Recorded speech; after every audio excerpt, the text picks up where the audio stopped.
want to speak to Dr. Bob Gill again about what Wes Streeting has been saying about the NHS in the last couple of weeks. Are you there again, Bob? Hi, Crispin. Yes. Thank you for coming back again. Now, what's been going on with the NHS in the last week? There's been a story that was reported on the BBC about the physicians' associates. This is the headline: "My wife died because the NHS used cheap labour." The man whose wife died after a drain was mistakenly left in her abdomen for 21 hours has condemned the increased use of physician associates within the National Health Service. It's got quite a lot of publicity. And also, I noticed that Wes Streeting was put under the spotlight with this. I think he said he wants to review it. But what does that actually mean? I don't know. But has this issue of physician associates become too big for Labour to ignore now?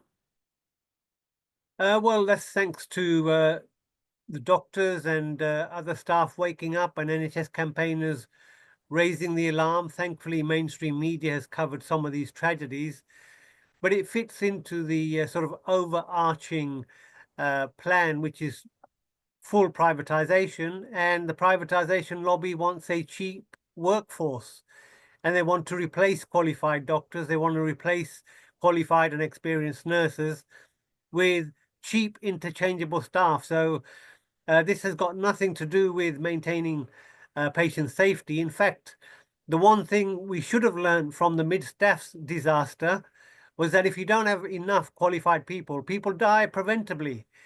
And rather than learning from that and putting down minimum staffing requirements and minimum qualification requirements, the government is running in the opposite direction. So it started under the Conservatives. The 2012 Act sped this process up. Then you had the attack on junior doctors' contract in 2016. In fact, even before the Conservative Lib Dem coalition came into power, Labour under Andy Burnham undertook a study by McKinsey management consultants called the QUIP report, Quality, Innovation, Productivity and Prevention. And that was basically a collection of PowerPoint slides showing that, well, if you replace the doctor with 2 healthcare assistants, you could save a lot of money. Now, this is insane. This is removal of safety. This is removal of expertise and experience, and clearly jeopardizing patients' health, and will lead to preventable death and tragedy. So this is obvious. This shouldn't be complicated for the politicians to understand. But what Wes Streeting should be doing is being very clear that this is an insane push to downskill and dumb down the workforce, and he will immediately stop it. But by saying he's going to launch a review, he's hoping the fuss will die down and people will forget about it. So he's obfuscating, but he doesn't want to change tack. Right, yeah, that's a trick, isn't it? They do of just kicking it away a bit longer down the road, and then we'll forget about it. Hopefully, that's what their thinking is. Now, instead of putting his foot down on that, he'd made a couple of interviews about the NHS that were interesting. One was about GPs and the national insurance contribution rise that GPs will have to pay, unlike other NHS bodies. I'll just show this clip. This is from Good Morning Britain.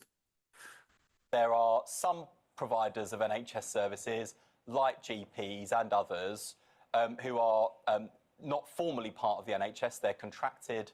They're effectively private businesses providing a public service. So they're not automatically exempt from employer national insurance contributions. Are you going to make them exempt? The reassurance I would provide to GPs and actually other parts of health and care, I recognise the pressures.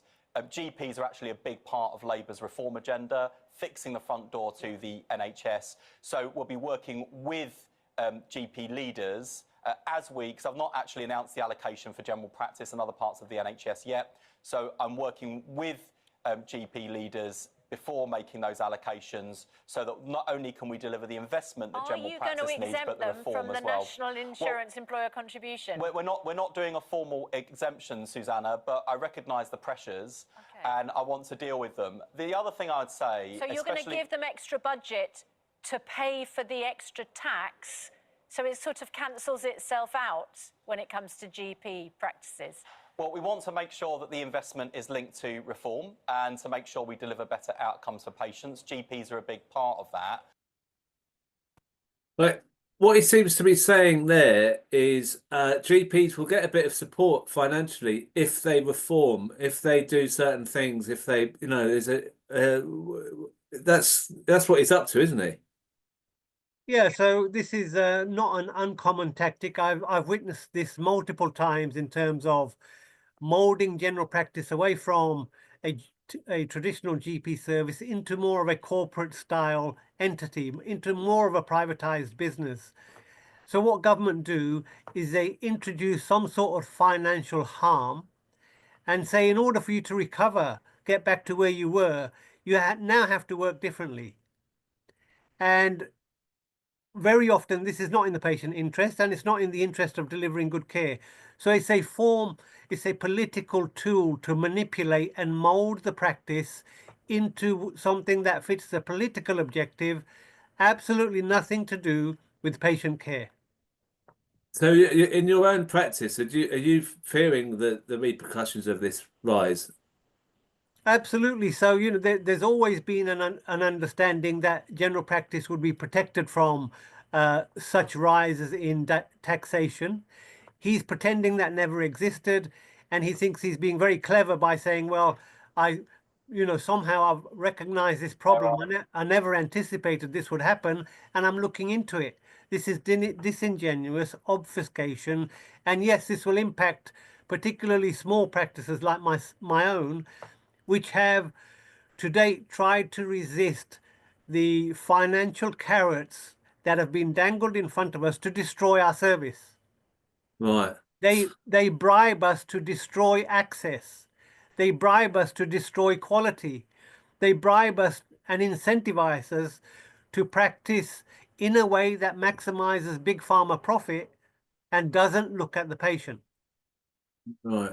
And then I mean, this is the next his punchline policy, I suppose, is saying that we're going to introduce league tables for hospitals. This is what he says about that.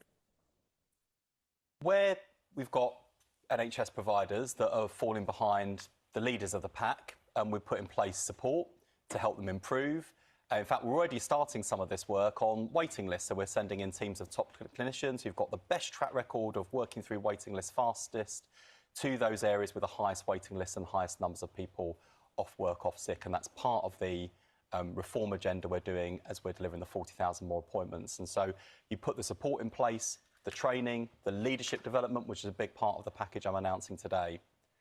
Where you've got those trusts which are consistently at the wrong end of the spectrum in terms of management of their finances and, most importantly, patient care, I think there are two questions we've got to ask. Firstly, has this been consistently the case? And if so, how do we get the best leaders into those areas? And how do we fix the wider challenges in that area to stop those hospitals, for example, being always at the wrong end of the league table? And if it's a case that actually the problem isn't the wider context, it's just that you've got a consistently failing very senior manager, then we have to performance manage those people out in the way that we would in any other workplace or environment. But too often in the NHS, that failure has been tolerated. And sometimes you see poorly performing managers actually get quietly moved off, given a payoff, and then they reappear somewhere else. And I think that's what people are fed up with. Right. What he says there is that effectively the NHS should be treated like any other private company, private practice, any business, I suppose, what he means. But he also says that the standards are on finance, and then he says, of course, and patient care. Which of the two do you think he's more interested in? So we're just talking about how you can use financial destabilize to change how general practice works. What he's using here now is a bureaucratic instrument to create a perception of, let's say, a trust failing, what he won't look into is what are the factors that contribute to that failure. Is it a lack of staff? Is it a lack of funding? Is it because the population they serve are particularly deprived? He's not interested in any of that. He needs to construct a plausible narrative to continue the cuts to services, the merger of services, and the withdrawal of provision. That is what this is about. This has got nothing to do with improvement of care. He's talking about moving people who are good at managing waiting lists from one place to another. Well, what happens to the place that they're leaving? Unless he's planning to clone these top surgeons. So he is just moving the problem around, and as a narrative tactic, he has a bash at managers, which is totally insincere. Because my experience of managers is that the more they fail, the more they're promoted. Look at what happened after the mid-staffs crisis.